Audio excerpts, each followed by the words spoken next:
नमस्कार, मैं अभिजात कांडपाल। स्वागत है आपका पी फॉर पहाड़ न्यूज़ के 31 जुलाई 2025 के न्यूज़ बुलेटिन में।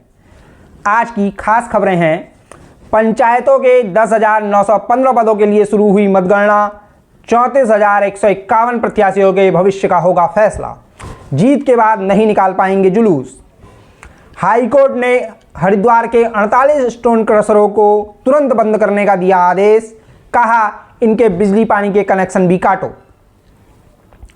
पत्नी की हत्या कर 2 साल के बेटे को पड़ोसी के पास छोड़ गया शख्स, फिर लौटकर लाश पर करता रहा वार।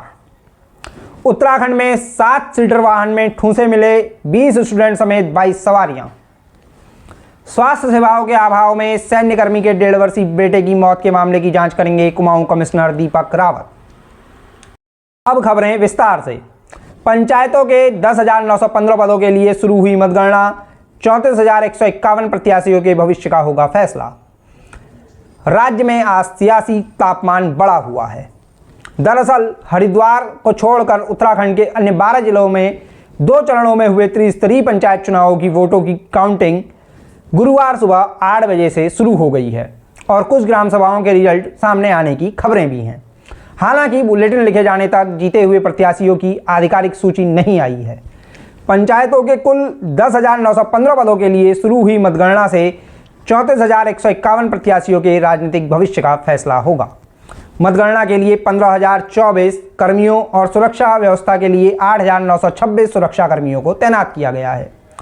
गौरतलब है कि 2 चरणों में हुए त्रिस्तरीय पंचायत चुनाव में कुल 69.16% मतदान हुआ था। राज्य चुनाव आयोग के मुताबिक रिटर्निंग ऑफिसर चुनावी नतीजों की घोषणा किए जाने के बाद इसे आयोग की वेबसाइट पर भी अपडेट करेंगे। वहीं चुनाव आयोग ने परिणाम घोषित होने के बाद विजयी जुलूस निकालने पर भी बैन लगा दिया है। अब बुलेटिन की अगली खबर। हाईकोर्ट ने हरिद्वार के 48 स्टोन क्रशरों को तुरंत बंद करने का दिया आदेश। कहा, इनके बिजली पानी के कनेक्शन भी काटो। उत्तराखंड हाईकोर्ट ने अपने पहले के आदेशों को नहीं मानने पर सख्ती दिखाई है। न्यायालय ने हरिद्वार में संचालित 48 स्टोन क्रशरों को तुरंत बंद करने का आदेश दिया है। इसके साथ ही कोर्ट ने हरिद्वार के डीएम और एसएसपी को इन स्टोन क्रशरों के बिजली पानी के कनेक्शन भी तुरंत काटने का आदेश दिया है। कोर्ट ने 1 हफ्ते के अंदर मामले में एक्शन टेकन रिपोर्ट पेश करने को भी कहा है। हाईकोर्ट ने यह आदेश हरिद्वार के रायवाला से भोगपुर व कुंभ मेला क्षेत्र में गंगा नदी के किनारे हो रहे अवैध खनन के खिलाफ मातृ सदन द्वारा दायर की गई जनहित याचिका पर सुनवाई करते हुए दिए हैं। मामले में न्यायमूर्ति रविंद्र पैठानी व न्यायमूर्ति पंकज पुरोहित की खंडपीठ ने न्यायालय के पूर्व के आदेशों को न मानने पर नाराजगी भी जताई है। मामले की अगली सुनवाई 12 सितंबर को होगी। अगली खबर क्राइम की है।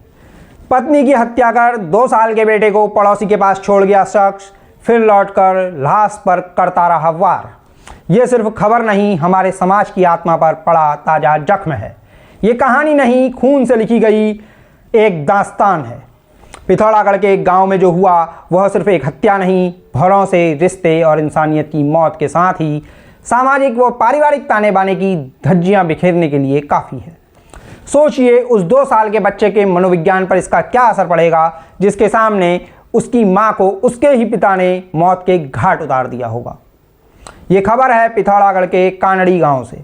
यहाँ एक शख्स ने कथित तौर पर धारदार हथियार से गला रेतकर अपनी पत्नी की हत्या कर दी। इसके बाद खून से लथपथ आरोपी अपने 2 साल के बेटे को गोद में उठाकर पड़ोसी के घर पहुंचा और उसे वहां छोड़कर अपने घर लौट आया। मीडिया रिपोर्ट्स के मुताबिक शख्स को खून से लथपथ देख जब पड़ोसी उसके घर पहुंचे तो वह मर चुकी पत्नी पर धारदार हथियार से प्रहार कर रहा था। पड़ोसियों ने घटना की सूचना पुलिस को दी। पुलिस ने गांव पहुंचकर शव को कब्जे में ले लिया और आरोपी को गिरफ्तार कर जेल भेज दिया। आरोपी की पत्नी का मायका नेपाल के बैतरणी में था। दोनों की शादी करीब 3 साल पहले हुई थी और दोनों में आए दिन लड़ाई होने की खबरें सामने आई हैं। अब बढ़ते हैं अगली खबर की ओर।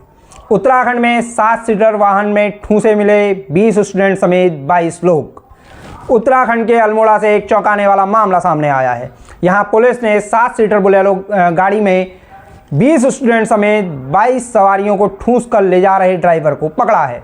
इसके बाद पुलिस ने बोलेरो गाड़ी को सीज करने के साथ ही उसके ड्राइवर का लाइसेंस रद्द करने की प्रक्रिया भी शुरू कर दी है। वहीं पुलिस ने बताया कि इसके बाद स्टूडेंट्स को एक बस में बैठाकर सुरक्षित घर भेजा गया।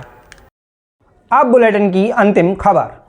स्वास्थ्य सेवाओं के अभाव में सैन्यकर्मी के 1.5 वर्षीय बेटे की मौत के मामले की जांच करेंगे कुमाऊं कमिश्नर दीपक रावत। चमोली के चिड़िंगा निवासी सैन्यकर्मी के 1.5 वर्षीय बेटे की स्वास्थ्य सेवाओं के अभाव में मौत होने के मामले में मुख्यमंत्री पुष्कर सिंह धामी ने जांच बैठा दी है।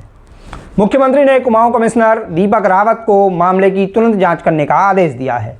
धामी ने कहा है कि अब तक मिली जानकारी के हिसाब से यह अफसरों और कर्मचारियों की लापरवाही का मामला लग रहा है।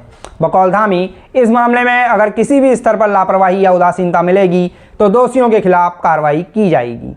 उन्होंने कहा कि जनता के विश्वास और जीवन की रक्षा में कोई कोताही बर्दाश्त नहीं की जाएगी। वहीं स्वास्थ्य विभाग ने भी मामले में जांच बैठाई है। जांच के लिए स्वास्थ्य निदेशक कुमाऊं की अध्यक्षता में कमेटी बनाने का आदेश दिया गया है। गौरतलब है कि बच्चे को ग्वालदम से बैजनाथ, बैजनाथ से जिला अस्पताल बागेश्वर और बागेश्वर से हायर सेंटर रेफर किया गया था, जहां 108 एम्बुलेंस के पहुंचने में करीब 3.5 घंटे लगे और बच्चे की हायर सेंटर ले जाते समय रास्ते में मौत हो गई। अब बारी है 1 अगस्त के पंचांग की। 1 अगस्त को है अष्टमी तिथि और शुक्रवार का दिन। अष्टमी पूरी रात तक रहने वाली है, जबकि रात 3:40 तक स्वाति नक्षत्र रहेगा। इसके साथ ही अगले दिन सुबह यानी 2 अगस्त की सुबह 5:30 तक शुभ नाम का योग रहेगा। वहीं शुक्रवार शाम 6:10 तक विष्टि नाम का करण रहने वाला है। शुभ मुहूर्तों की बात करें तो 1 अगस्त को दोपहर 12 बजे से 12:55 तक अभिजीत मुहूर्त और शाम 5:47 से 7:33 तक अमृतकाल रहेगा। इसके साथ ही 1 अगस्त को मासिक दुर्गाष्टमी का व्रत भी रखा जाएगा। आज का बुलेटिन समाप्त करने से पहले एक जरूरी सूचना। गुरुवार को आने वाला हमारा weekly job bulletin career spectrum शुक्रवार यानी कल आएगा। दरअसल आज शाम को पंचायत चुनाव से जुड़ी खबरों का बुलेटिन लाने की तैयारी की जा रही है। अब दीजिए इजाज़त। वीडियो को लाइक व शेयर करना, साथ ही चैनल को सब्सक्राइब करना आपका अधिकार है, इसे भूलिएगा मत। जल्द होगी मुलाकात, तब तक के लिए नमस्कार। मैं अभिजात कांडपाल।